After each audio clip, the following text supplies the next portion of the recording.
Hey, everybody, in this episode of Box Office Breakdown, Night School gets top marks, but it gets an F in my heart. We got a big announcement about the future of Box Office Breakdown, and we say a tearful goodbye to another one of our own. Box Office Breakdown starts right now. Welcome to Popcorn Talk, featuring movie discussion, news, and interviews. Popcorn Talk, we talk movies. And now, here's Popcorn Talk's Box Office Breakdown. Hey! Oh, look at that. That was as close as I'm ever going to get to do a prognosticate with you. Yes. That was it. That was it. Yay! That was it. Hey, everybody, welcome to Box Office Breakdown. This, of course, is the show where we look back at the box office that was, and then we... Stick. Yay! Mwah. Did you guys hear me? Okay. There you go. About the box office that lie ahead. Yeah, there's no way he's going to do it. Yep. Frank Moran.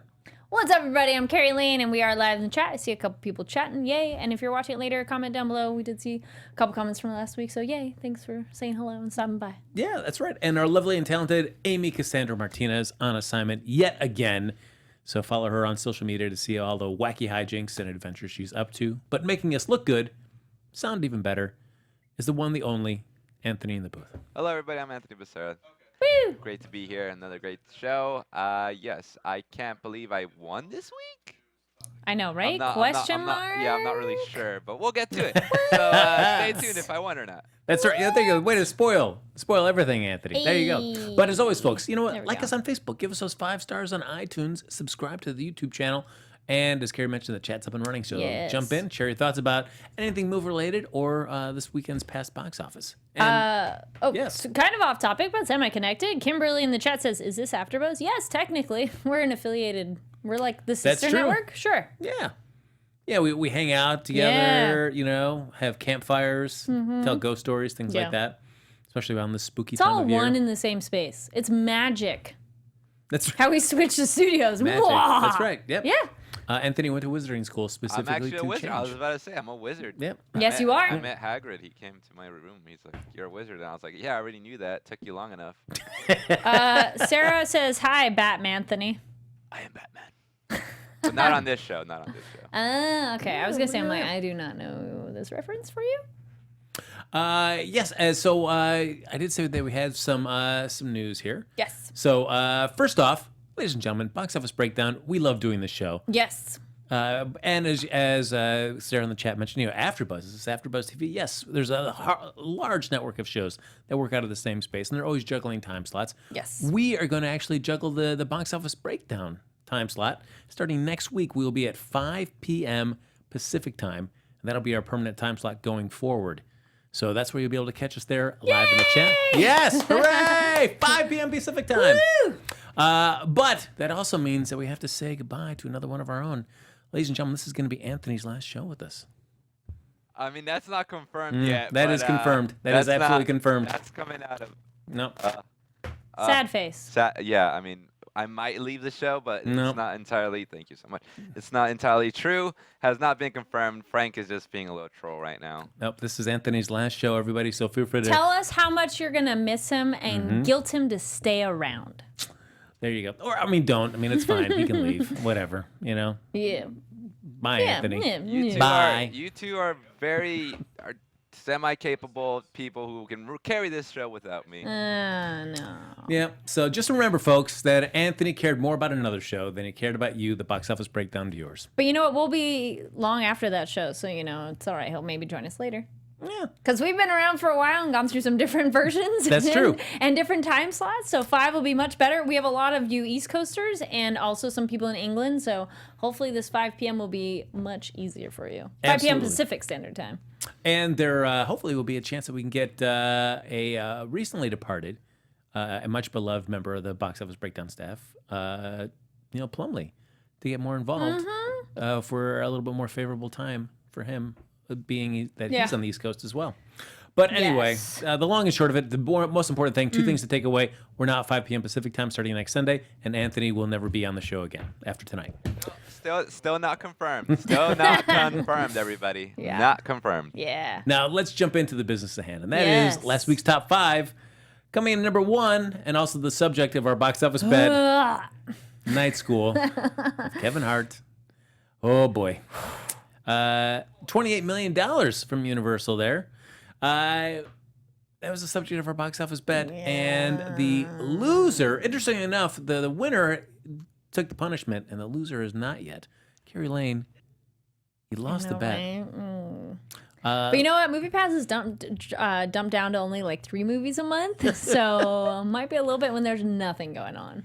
Well, let's see if what Anthony has to say gets you more excited about what's coming your way. I know, right? Yeah, so here's the irony, folks. I saw the movie and I won, so I didn't really have to see the movie.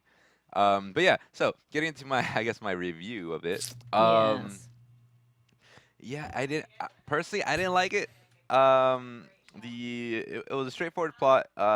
Also, this is a comedy. It should not be an hour and 50 minutes long. No, Ooh, that's long for a comedy. Yeah, no comedy starring 90 minutes.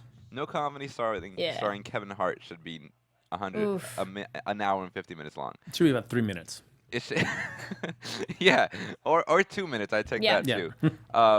Okay, Tiffany Haddish was great.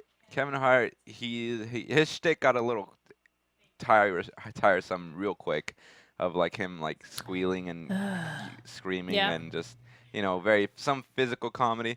Not gonna lie, there were some times I did burst out loud laughing, and there were like some quick one-liners that I thought were pretty good. Okay.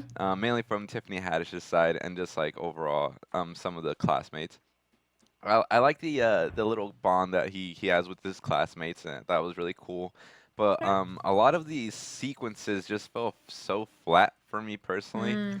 And it felt like no one was really carrying the movie. Like, it felt like Kevin Hart was supposed to, but he kind of like dropped the ball. And then Tiffany Haddish couldn't really carry it. And even them together, along with the whole class when they're together, it still felt like no one was really carrying the movie. Yeah, it was very not.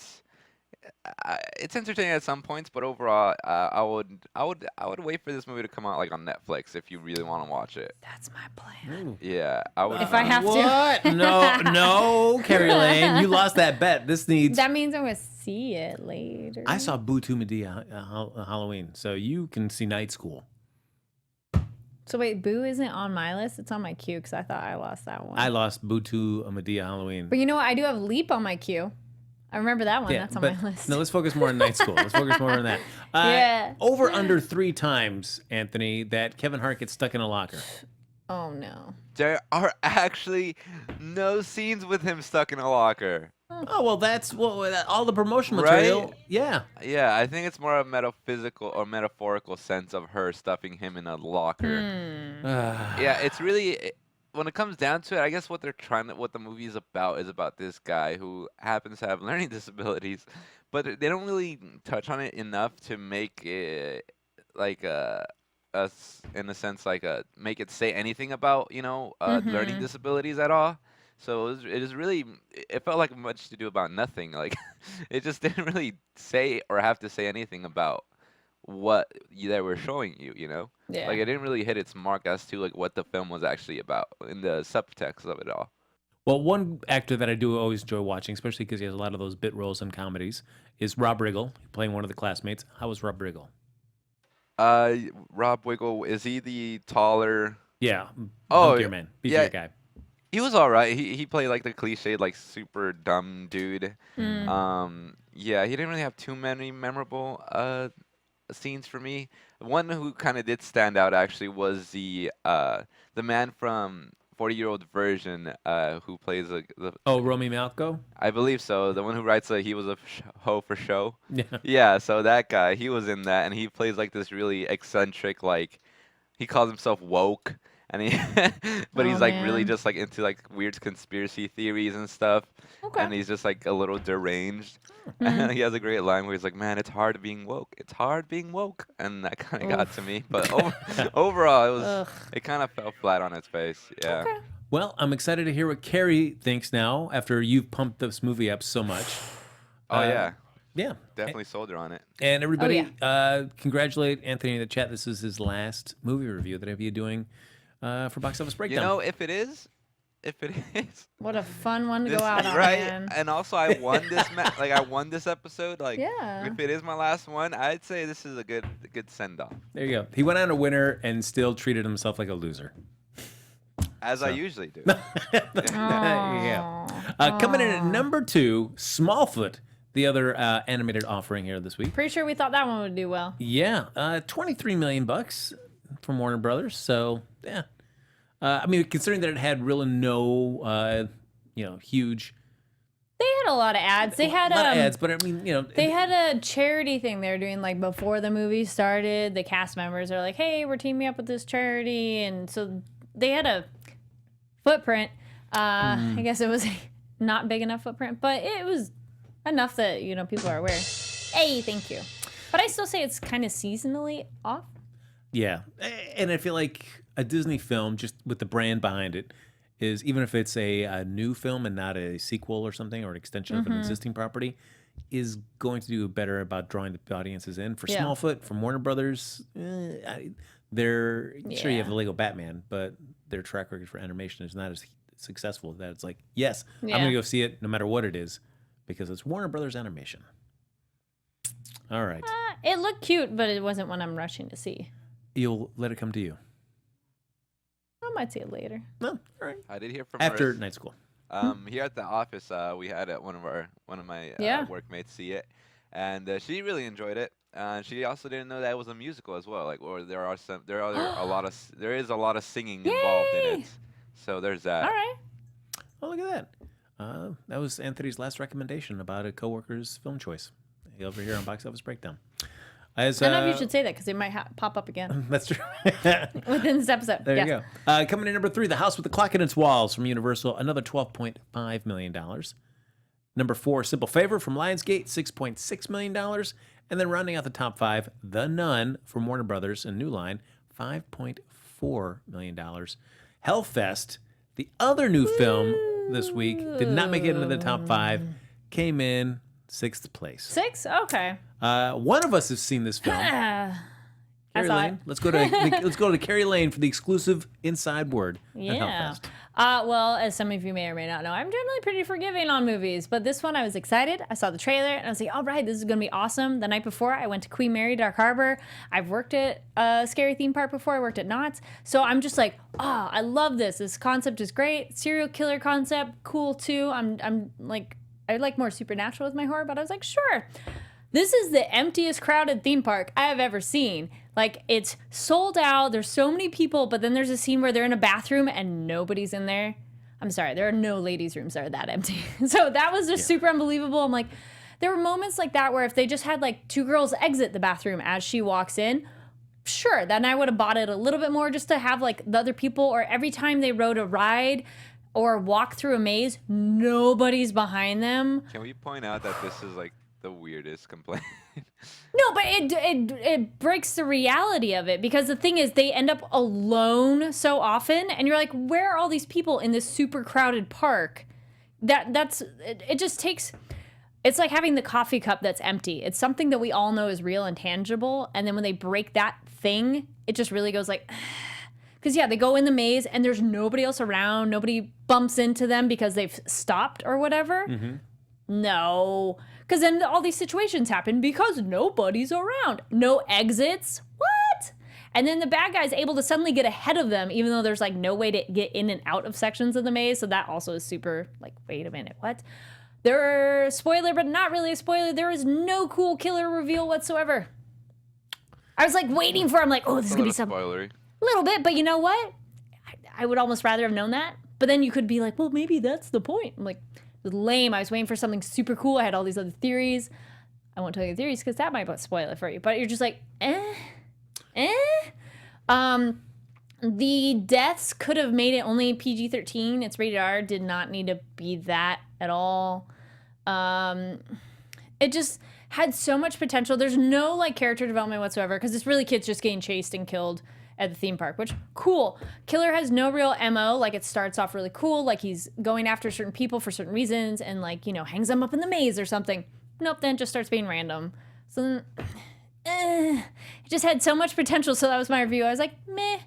I wasn't saying they were like, oh, I hate this, but at the end you just go, oh, if you had done like this, this, or this, or this, it would have really helped make it better. So yes, Hellfest, maybe like younger teen audiences might be like, oh yeah, cool. But it just is one of those, it could have been so much cooler. Well, it sounds like it did exactly what it set out to be. I mean, it's like it's supposed to be a throwback to classic like 80s slasher films that are, if you think about them, are exactly what you described. They're mindless like slasher films that just go for the kill. They don't really care about who's behind the killing. They don't really reveal too much about the killings, and they just are, you know, are like mindless, just fun. Or supposed But see, to be. it wasn't as fun because like there were those moments that could have given it that extra depth and still kept that classic vibe. But you just sat there at the end going, well, all right. And there were some good kind of tense moments, but yeah. Wasted potential is how I felt about it. Of this could have been so cool, and it was fine. I'm all about doing a throwback to a previous time period or for an older genre. But I feel like if you're gonna you bring modern sensibilities and then you tweak what made what was kind of always a failing of those, and you strengthen it up with better storytelling and story structure.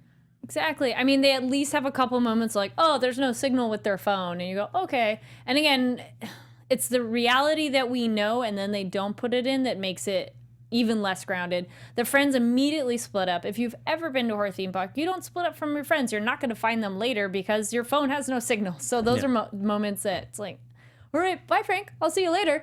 No, you wait for them. Yeah. And then, of course, bad stuff happens because, all right, I'll be right back. Never say that either. I'll be right back. Yeah, so. Oh, well, Anthony, I mean, as the other resident horror guru. I know, right? You did not see this. It was kind of a shame. Yeah, I had a full weekend. I didn't have time to squeeze it in. Well, I'd be curious. I want to know what I want to talk to people who like it because it's I don't know about any of. I mean, I've heard mixed things on it like throughout since it's been released. So I don't even know who to trust. I need to watch it myself, really. Oh yeah, no, totally. Because I like to go to Twitter after I've seen a movie to see like what are other people saying about it because you want to know like where are you on that spectrum of liking it or not, and or curious like if you hated it, people love it, or vice versa. Most reviews at first were people like, oh my gosh, Hellfest was so great, blah, blah. And then there's a lot of people going, same idea that I said of it was cool, but it could have done more. And like how you were saying, Frank, of, you know, even though it's a throwback, you can build upon that. And then it is like, ooh, even better. Mm-hmm. So, yeah. All right. As we get ready to move on down, I did get a chance to see a film that's not coming out for a few more weeks yet, and that was Bad Times at the El Royale. Oh, there we go. Thank you. Sorry. Adelia in the chat. Hellfest had a nice concept. I think it failed at its execution. Exactly. Almost kind of good pun there, though, with execution. There you go. But yes, you saw Bad Times at Hotel Royale. At the El Royale, yes. El Royale. From Drew Goddard from Cabin in the Woods. So for you horror movie lovers. Mm-hmm. Love it. Yes. That's a very enjoyable movie. Mm-hmm. So I was excited about seeing what do we do with this. And this is, people have been kind of like, oh, hey, we kind of comparing it to a Tarantino type film in the sense it's a fractured narrative. You're bouncing around, looking at different characters from their point of view and stuff. Trailer looks awesome. You know, that trailer got me so pumped for this movie, and it's a solid film. I wanted it to land a little bit harder with me at the end. You know, it is 2 hours and 40 minutes. So at some point you're like, ooh, man, this is a long baby. That is long. It's not bad. You know, there are just some underwritten roles in there that kind of, I think, depend on cliche. Which is sad. If you kind of do an underwritten role and then you're just bringing for example, there's somebody that's escaping a cult in this film, you know, and so you're bringing what the cliche of that you've seen at countless times in other stories into that without really giving those characters any more added depth to really kind of make it unique for this particular story. So I feel like a few of those characters kind of fell into that trap. Chris Hemsworth, his role is fine, but his abs are magnificent. Do they try to give him shirtless as much as they can? Man, he is. And he's gyrating a lot. Those abs are getting a nice workout. Those abs are spectacular. This is also a reunion for the director and Chris From Hemsworth. Cabin in the Woods. Yeah, exactly. So figuring like, you know, you could see why I was like, Chris Hemsworth was intrigued to go do this. So yeah, I think it's worth a watch for sure in the theater. I just wish it had landed a little bit better. That is where the trailer director did a little bit job. Trailer director, editor did a little bit better selling it on. Yeah.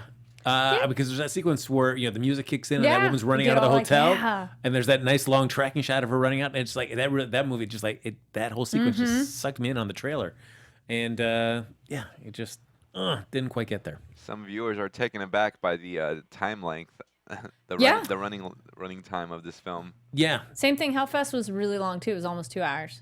Oof. It didn't really need to be 2 hours. That does not seem like a film that you want to like. Yeah, go- I go- I you're was about welcome. to say, I had no idea. Yeah, it was a Sorry to long cut one. you I off. want to say it was almost 2 hours as well. And same thing, like trailer, it got us in. We were like, yeah, sure, let's check it out. And then, okay. Yeah. So I feel like when Bad Time at the El Royale comes out, go check it out once. There'll be characters that you're really intrigued by, and I think with anything, when you do have a little bit more of a larger ensemble cast, some characters get more focus, and which is fine. And then there's other characters that you're kind of like, oh, I'm really intrigued, and they don't get as much focus as you would have hoped. So, but not as solid as Cabin in the Woods. I will say that. Now let's jump into our international numbers here. New Line's The Nun, speaking of horror films, officially became the highest-grossing title in the Conjuring, the Conjureverse. There you go, Anthony, for you. Ayo. There you go. Yeah, absolutely. With a running global total of $330 million, besting the $320 million worldwide haul of The Conjuring 2, which previously owned the record. I've seen the Annabelle ones. I think I've seen both. And then Conjuring 1 and 2, but I do think 2 is my favorite Conjuring 2 out of the Conjuring verse. Yeah, it's so far it has a running total of $221 million overseas, which is the best international take for a Conjuring movie ever. Nice. Wow. For Smallfoot, it launched in 49 markets for $14 million in fourth place, with $115.6 million running total globally. And together with the $23 million in U.S., it's debuted at $38.6 million, giving it the number one rank at the global box office chart. And also there's a film that still hasn't come out in the States yet, but has been released internationally, and that's Johnny English Strikes Again, which I've never seen the first one. I cannot wait. Oh, wait, with Bean? Yep. Mr. Bean? Mr. Rowan Atkins, yes. I haven't seen it, but I know exactly. I'm like, yes, I remember when that movie came out. Oh my I was gosh. like, nope. Anthony, you're legitimately excited about Johnny English Strikes Again? I do like his movie. Are you a Mr. Bean fan? I'm a Mr. Bean fan since I was a kid. I really enjoy those movies. He's an absurd. They're absurd comedies, and I like them. I've never seen Johnny English, so I applaud him for his commitment to his acting, because it's one of those, like, he's there 110%. His whole career Yeah. has been off Yeah. of Mr. Bean. Like, Yeah. it's remarkable. I can't wait to see the latest installment in the saga that is Mr. Bean. Well, you'll have to wait until October 26th domestically. As I mentioned, though, internationally, it's already been released. It's made $44.2 million internationally so far. And it drew just $14.2 million in 38 territories, with 8 markets opening this weekend, giving it a third-place notch at the foreign box office chart. And The House with the Clock in Its Walls came in 6th in the global box office with $9.4 million. And the overseas total is now $21 million, with worldwide at $65.8. And Night School, Anthony's favorite film of the week, Yeah. opened in 19 territories abroad, which grossed $5.5 million, giving the total international haul and global debut, of $33.5 million, the second best for the weekend after Smallfoot. So, yeah, well, hooray! Well, it's Class is in session. Yeah. Oh, class dismissed. Oh, boy. All right. So we've got 2 films, though, vying for next week's box office bet. Look at that. 2 exciting films to see, and hopefully by then Kari Lane Very will be different there. kind of movies. Yes. Kari Lane will be telling us all about Night School, which we're all excited about. Well, also not on the list, but I talked about last week. I also want to give a shout out to Assassination Nation, because that one, the more I've talked about it, I'm like, that was really cool. Oh, all right. So I think we've seen it. Next week we'll have an example of the best of times and the worst of times. I think, and I'll let you make that Okay. decision on your own, viewer, where your opinion may fall on these. One film is A Star Is Born, the Bradley Cooper remake of this film with Lady Gaga. So good. It's a remake? It is. Yeah, I don't think I knew that. Done 2 takes on it. Actually, I There's heard a that there's third? been 4. Oh, well, look at that. Yeah. Are they like Or this might how be the much 4th installment. older? Very. Like the 50s, 60s, 70s? One is I believe 80s? from the 30s. Yeah. Oh, okay, like real old. But, Okay. I don't know about the other ones though. There's one in the 70s. Or 70s, 80s. One of the two. Alright. But that'll be coming out this week. A little over 3,500 screens. And then we also have Venom from Sony and Columbia on 4,000 plus screens as well with Tom Hardy playing Eddie Brock. Adelia in the chat says this is the 4th one. First one was made in 1937. Look at that. I'd be really curious to see how those have changed over the years. Just the concept of if they're all the same, like the music scene, just how that has changed over the decades. Yeah. Because that's very different. All those possibilities of the years. I feel like Kari Lane just set herself Research up with a nice project. little, binge watch. Yeah, we'll see. Maybe. 30. Ken Jack says 30s, 50s, 70s, and then today. Okay. So those are the 2 films vying for your hard-earned vote there in the chat. So bet on what you think is the film that we should do our bet on. But in the meantime, though, we like to do a little box office rewind. I'm all, nope. Oh, I thought you were about to do it. Wait, say it again. Say it again. We're going to do a little box office rewind. Oh, there we go. All right. Aha! About somebody who's starring in one of these upcoming films. Woo! And I thought, why don't we go with the man who's going to be directing this? Cooper. They were going to go with Cooper. Rocket Raccoon. Bradley Cooper. Yes. But, of course, we know he's been in the Hangover films. He's in Guardian of the Galaxy films, Guardian of the Galaxy films as Rocket Raccoon. But we're going to dodge all those big tier franchises that he's been in and focus on the ones that he hasn't been. That's not part of a franchise for Bradley Cooper. So coming in at number 5 for his non-huge box office franchise films, is Failure to Launch from Paramount back in 2006 with, I think it was Matthew McConaughey and Sarah Jessica Parker, as well as Terry Bradshaw. I did see that. That was cute.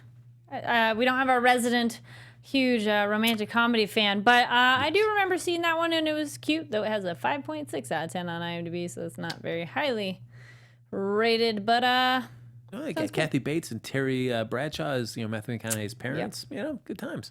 That made $24 million. Coming in at number 4, The A-Team from Fox back in 2010, $25.6 million.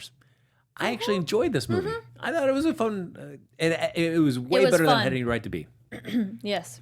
And I mean, the sequence. I'm always obsessed with Jessica Biel's delivery of when they they're riding the tank out of an airplane. They're trying to fly the tank. So what's the delivery?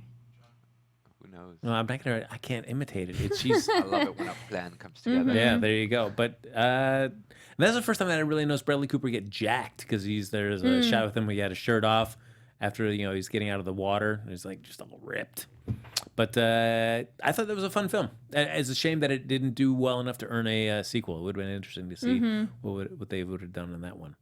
Number 3, He's Just Not That Into You from Warner Brothers back in 2009. Love 27.7. that movie.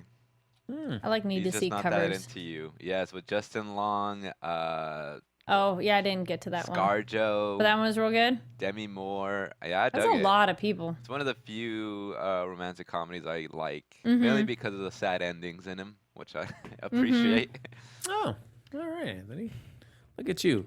Coming number 2, Wedding Crashers from 2005, $33.9 million. He was in that? Yeah, remember he was the boyfriend that was kept pounding Owen Wilson as they were playing football? Oh my God, you're Do right. not recall, but I like that movie. Yeah, I like that one. that was a good movie. And then number 1 on the non-franchise Bradley Cooper films, Valentine's Day, back in 2010, $56.2 million. Didn't see that one. That's another one of those ensemble Yeah. comedy type things. I haven't seen that or New Year's Day, so those holiday ensemble films. I've seen neither. I know Anthony has this one at home. It's No Love Actually. So That's true. That that's is why I was very like, true. they just did it so well, so it's hard to watch other ones. Yeah. Yeah. All right. So before we hop into our next week's top 5 predictions, what we think that's going to be, any trailer spots that you saw that were really captivating for any new films? Oh, that's a good question. Well, everybody's talking about Venom, but that's coming out next weekend. So, I'll throw for out it. Dark Phoenix. Yeah? If you didn't see that. Yeah. It was interesting. Yeah, everyone's like, so where'd Jubilee go? What? Jubilee was Like she was part of like the Friends group, I and don't it's like, think so. and where is she? That's a very common like thing when looking on the Twitter. You sure? Yes. Oh, I wasn't aware of that. I didn't even know Jubilee showed up in Apocalypse. But like she's at the school Okay. very briefly. Yeah. It's one of those. They have this I don't character, and know, they're man. like, they were there, and now they're gone. Well, it's and of course when they debuted the trailer, saying, "Hey, it's coming out February 14th. Get ready, everybody!" And since then, Fox has moved the date back into the summer. Yeah. Yeah. Ridiculous. So in its place, they're gonna now fill the spot with Alita Battle Angel, is now moving from December 21st to take over that spot that was previously held by Dark Phoenix, and filling Battle Angel's spot is going to be a PG-13 version of Deadpool 2. We're making faces for those on iTunes. Like, what? For More me, money. yeah, Yeah. But that's like who he is. yeah. You know, he's supposed to be like, I don't know. I'm not particularly thrilled by this. I don't know, like why. I mean, I'm sure there's going to be those some of other... us who've already seen it are not going to see it. That's only for like the parents who wanted to take their kids who they're like, well, you can't see it because it's rated R. All right. Now for Alita though, it's being said that the movie's in tip-top VFX shape and its delay has nothing to do with post-production. So Okay. yeah, we'll see what. But it's certainly that weekend was going to be crowded originally from December 21st because you had Aquaman, Bumblebee, Holmes and Watson, and Welcome to Marwen. So Yeah. all those vying that day. So I mean, it is certainly a crowded box office weekend, and I Oh, can see them trying to move it out. Mary Poppins, that's one that's coming down the line, and they keep adding new little trailers, and that one looks fun. Yeah, I'm intrigued by I that. feel there's been some other ones, and then I'm like, now that you asked, I'm like there's some good horror ones coming up, but I don't remember when. I need to go back over the trailer. All right. But yeah, it would be interesting to see what I'm kind of done with the X-Men universe at this point. So I think I'm putting a lot of expectations, and if you're going to hit the Dark Phoenix story again, they've already failed in X3. So if they're coming back to do this again, I don't know. I don't hold much hopes for this to be a very entertaining film. So, Yeah. Same. I'll just go watch it. Like, we'll see how it is. yeah, I mean, the nice thing is they do give a little love to the Grant Morrison new X-Men inspired costumes, which also I saw on social media that they said, hey, look great on the pages, but actualized, Yeah. look goofy. No, keep looking at. I'm looking up a thing that I was like, oh yes, there's other quick news, but Yes, go ahead. I'm trying to find the numbers for it because I was like, oh yes, My Hero Academia came out to theaters and is doing very well. First feature film of the global hit anime franchise brings in nearly $2 million at the box office, earning out the competition by $1,400 per screen. So they are doing very well. So it's like, yay! They only had 500 screens for that. So far, I actually saw it last night. yay! It was all right. Look at that. Glowing praise. Yeah, it was okay. It was literally like it could have been just another episode. Like it was. Yeah, it's for anybody who has not seen My Hero Academia, you could see the movie without ever watching this show. They do a good job of quick recaps of situations, characters, whatnot, relationships, and move you right into it. So it's kind of great that like if you're a super fan and you want to take your friend who's never gone, good for that. Or kids see the trailer and they go, hey, mom, dad, I want to go see this and whatever. Easy way to go because they don't need to know it. I do think, though, you miss out on the depth of relationships and characters. But you could watch it after, like, just watching a few episodes of season 1 because you're excited. You're like, oh, yay, so-and-so's on screen or so-and-so showed up. Yay. I was not blown away. I know a lot of other anime fans here and then that I know are just like, oh, it was amazing. I didn't personally feel that. But also, I watch it in English. I normally watch the show in Japanese, so it's not the voices I mean, yeah. No? Even then, like the animation wasn't even that like better than the actual show. That's the main part that really disappointed me, was just like, this animation is just like the show. Like, I could have just watched this on my TV and still would have had probably the same effect. Other than like all the other like anime fans or weebos around me that are just like screaming their heads off every time something happens. Yes. Every time All Might farts, they're like, yeah, and I was just like, okay, you guys. They were very You guys excited. watched the show or not? Like, Yeah. yeah, it was really. I recommend it if you are a fan of the show or you're interested in checking it out, but maybe it doesn't have to be seen in theaters. But it was still entertaining, and we'll be talking about it on Tuesday on the anime show, because I know Ollie saw it and he was very excited about it. Oh, nice. And the one last thing related to the Fox and its moving release dates for a variety of films. Don't worry. I know you're thinking, what about Gambit? Is that still in the mix somewhere? It's moved off of next summer from the June 7th date that Dark Phoenix will be taking. That's going to be going into 2020. Do we care? I do not care about a Gambit film. As much as I Channing Tatum, Only if they can do it good. they're not going to do it good. They're not going to do it good. Ah! Yeah. So I feel at that point, I feel that is just getting punted down further and further down the road. And whenever the Fox and Disney thing kind of lines up, I feel like that's the type of film that's going to be quietly just brushed aside. Quick movie coming out too that we talked about. We were talking about upcoming movie. Goosebumps 2 is coming out on, we talked about it on October 12th. Yes. And that one, it was interesting because I didn't know Jack Black was going to be in it, and it's about to come out, and they probably should have led with that. So either they changed something or whatnot. That was kind of a weird, like, you're just like, wait, what? Why didn't you tell us sooner? When's that one coming out? Bohemian Rhapsody. I was like, that one. I was looking at like, what's upcoming movies? October 31st. Okay, so it's the end of month. Cool. Yeah. Well, we're all. Well, it's almost there. Yeah, Woohoo! I think everybody's just focusing on Halloween when that comes out.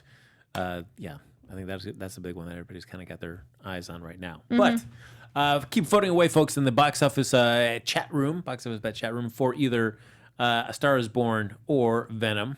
Which one we're going to be checking out? Yeah, I will make no bones about it. Venom looks terrible. So. Well, we did talk about that on Horror Movie News in terms of they should have gone with the rated R, dropping it down to PG-13. And it's like, start with the R for his own movie, and then you can tone it down when you want to bring it into Spider-Man. It's like, I never want to see these two cross paths. And changing Venom's origin where Spider-Man is not a part of it, that just takes it away already from me. So it's like, nope. I don't really care. So there you go. I'll let that opinion see if that affects the votes there in the box office chat.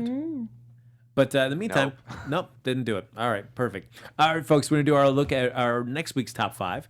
Of course, we've got Venom coming in at 4,000 plus screens, Star Is Born at 3,500 plus screens. I feel those could take top 2. Top 2. Yeah, because Star Is Born is getting so much buzz. It's super hyped up right now. People are liking it, and Venom, everyone's Plus, excited. You got anyone who's a Lady Gaga or like a Gaga freak is gonna go watch it, regardless of their experience with any films. I would agree on Star Is Born. I feel like because of the amount of screens and people's curiosity, I think Venom I think the second week, I think it's going to have a huge drop. It will. I'm even worried that I think Star Is Born might even take the first top, the number 1 spot.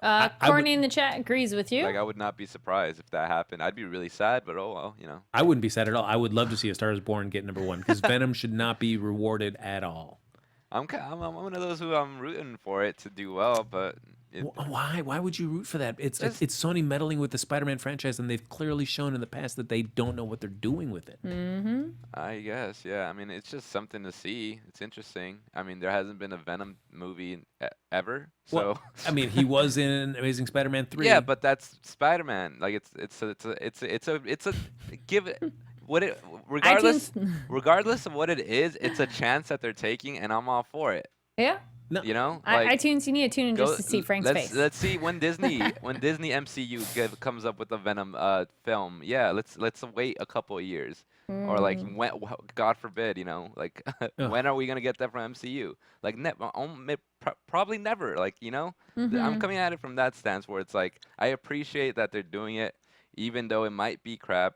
But when's the next time, or we might even be able to see the light of day of a film such as this? But wouldn't you rather that Marvel Frank, because I only live once and I want to see it in my lifetime. All right. Well, go see Mediocrity. I wish you well, Anthony. I already did, and I will continue to do so.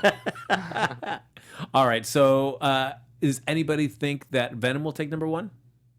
Anthony A seems couple to. people in the chat are saying yeah. I feel that Star is Born is gonna take it. Adelia goes with Venom, then Star.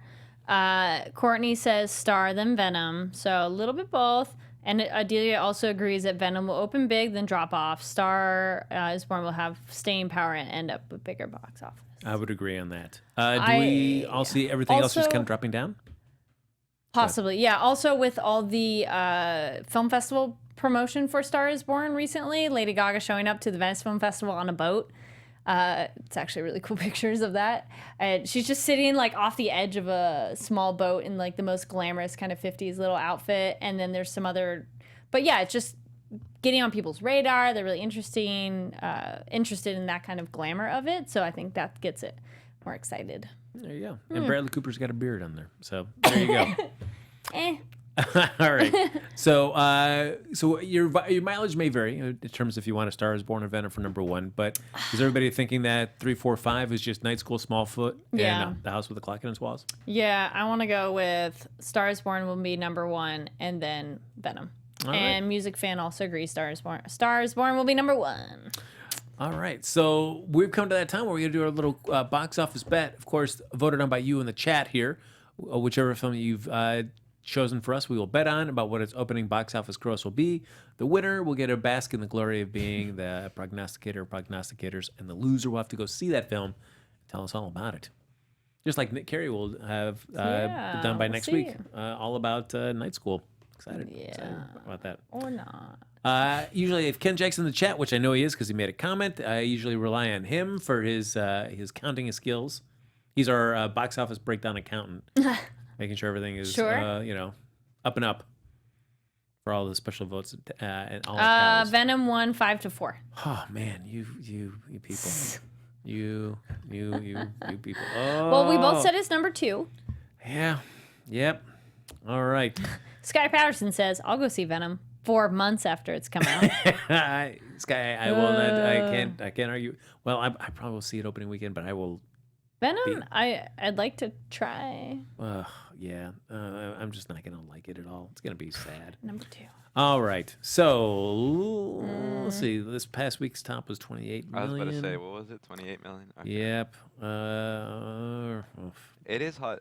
John Harrison. If Venom is hot trash, it could be number 2 with 40 million. Yeah. But that means Star is Born has to be more than 40.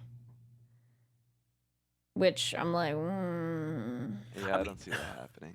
I see them doing a lot of advertising for Venom because I feel like Sony's got to because they got to realize this. But I'm wondering, are they doing so much because it is a truly terrible film?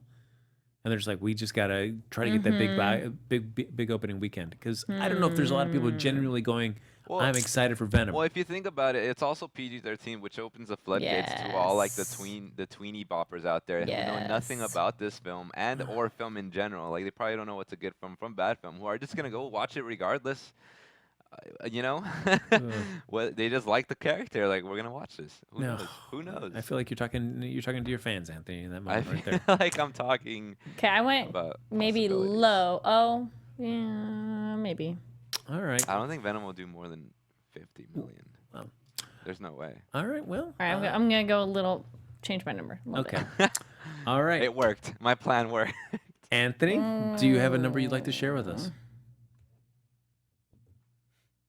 I tried typing in the number I wanted, and the wrong number came up. Oh, beautiful. I was gonna go with that, but no, that's dumb. It's too low, I think. I'll go with 45. 45. Solid 45. All right. Look at that. Kari Lane. 32. Ooh, Oh, I went with 38. ooh, I'm at the top. Smalls. There Okay. you I'm go. at the tippy top. We'll never know if Anthony's won this or not because this is his last episode doing it with us. So, we'll. I guess we can keep track of it, and we'll let maybe- record keeping. We'll announce it. But Maybe I'll chime in somehow. I don't know how you do it because you won't be here. Maybe So. maybe the live chat. Who knows? Yeah. I doubt that You will see a happen. panda Twitter. icon. Ladies and They're like, gentlemen, our box office bets are locked in. As we get ready to wrap up this latest episode of Box Office Breakdown, we're excited for our move to Sundays now at 5 p.m. Pacific time, starting next week. Anthony, any farewell words you'd like to say since this will be your last episode of Box Office Breakdown? If this is my last episode, you'll definitely maybe see me in the chat, the live chat. I'll be chatting it up with all you guys. I really hope it isn't, but we'll see. Damn, this is weird. It's like writing my will. Well, If you gotta I plug am your other show. If I am dead next week, right. yeah, I mean, you can always find me at TonyBTony_, and also on Tuesdays at Horror Movie News. I see Sky, John, Media Shock, and some of these peeps are usually there, and I really appreciate your support. Thank you so much. Yeah, I gotta say I have a lot of fun here, and I would like to continue having fun here, but we'll see. Nonetheless, you guys have the show covered without me. Yeah, both of you are great. Well, there you go. Anthony, it's been a pleasure doing this with you. We'll never see you again. Yeah, I'll never see you around. There you go. And we'll never again. lay eyes on each Yeah. other. But folks, thanks for joining us here for Box Office Breakdown. You know, the box office never stops. Movies come out every single week. We come out every single week to be able to tell you all the latest totals and details about all that great stuff. It's a juggernaut. It won't stop, so we can't stop doing it. We'll just be doing it at an earlier time, 5 Can't p.m. stop, won't stop. Never stop, never stopping. 5 p.m., baby. That's right. So thanks to everybody for watching tonight here. Like us on Facebook. Give us those 5 stars on iTunes. Subscribe to the YouTube channel. Throw a thumb up there while you're there, or 2 or 3 or 4. Whatever you can do that. But, Kari, if they're watching after the show stream live, what can they do? Yes, you all can comment down below. With your your favorite Anthony moment on his tenure here. There you go. Box Office Breakdown. Not many. There you go. But if you want to continue the conversation with any of us and, you know, send Anthony any farewell wishes, Anthony, where can they find you? Yes, again, you can find me at TonyBTony_. It's TONY, the letter B, TONY_. Thank you so much. Kari, take it away. Yes, y'all can find me online at Kari D Lane. That's KARIDLANE. I posted a bunch of videos from the Queen Mary Dark Harbor via the Scare Guy and Horror Movie News. So go check those out, and I'll be posting more as well. I'll tell you all about the secret bars they have there, because it was a quest to find all of them, and we succeeded. As well as Horror Movie News on Tuesdays, and my I Hero Academia on Tuesday. Winona Earp just ended today, so you can watch our finale of that. And then later on tonight is Marvel TV Weekly. And coming up very soon is Man in the High Castle, and Vikings are coming back. Look at that. And Amy Cassandra Martinez again can't be here, but I know Kari Lane loves nothing more than to promote Amy's social media handle. Well, it's hard to see on the camera. Well, MT. Well, no, the other way. I don't know. Nailed it. Yay! Perfect. There you go. Ladies and gentlemen, follow me on Twitter and Instagram at HappyGoJackie. Thanks, everybody, for joining us. We'll see you back here next Sunday at 5 p.m. Pacific time. Anthony, we'll miss you. Mourn you till we join you. I'll miss the fans out there. But not the host. I will miss you, Frank. Thank you. I'll miss you, Kari. Until next time, folks, go see some movies, but not Venom. Come on, guys, you're better than that. From producers Maria Menounos, Kevin Undergaro, Phil Svitek, and the entire Popcorn Talk Network, we would like to thank you for tuning in. For questions or comments, be sure to visit popcorntalk.com. I'm Sir Richard Wentworth, and this has been a presentation of the Popcorn Talk Network. The views expressed herein are those of the hosts only and do not necessarily reflect the views of the Popcorn Talk Network or its owners or principals.